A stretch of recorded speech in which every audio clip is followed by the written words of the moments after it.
এবার মজার একটা প্রশ্ন, সেটা হচ্ছে ডক্টর মোহাম্মদ ইউনূসকে আপনি কোন রান্নাটা করে খাওয়াতে চান? পৃথিবীতে এত ব্যক্তি থাকতে এই লোকটার কথা কেন? উনি অন্তর্বর্তীকালীন সরকারের প্রধান উপদেষ্টা।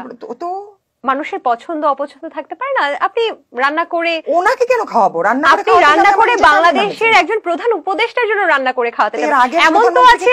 এমনও তো আছে রাফসান দা ছোট ভাই, যিনি একজন কন্টেন্ট ক্রিয়েটার, তিনিও কিন্তু ফেমাস ফুড ব্লগার বা এন্টারটেইনার, তিনিও কিন্তু তার খাবার সাবেক প্রধানমন্ত্রীকে খাওয়াতে বা টেস্ট করাতে চেয়েছিলেন। তো আপনিও তো একজন সুপার মডেল, আপনিও রান্না পছন্দ করেন। চর্বি তেল আমার নেই, আমি সাবেক প্রধানমন্ত্রীকেও কখনো খাওয়ানোর চেষ্টা করিনি, কিংবা ইচ্ছা মনের মধ্যে আসেও নি আমার যে সাবেক প্রধানমন্ত্রীকে বা কোনো প্রধানমন্ত্রীকে খাওয়াতে হবে। তো এখন কেন ওনাকে, ডক্টর মোহাম্মদ ইউনূসকে ওনাকে কেন খাওয়াবো?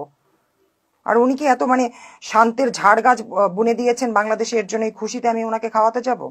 বাংলাদেশে শান্তি নাই? অনেক শান্তি তো, উনি তো একদম শান্তির ঝাড় গাছ রোপণ করেছে, এখন একটু শান্তি বর্ষাচ্ছে, ঝাড় গাছ থেকে শান্তির ফুল বর্ষাচ্ছে। আচ্ছা।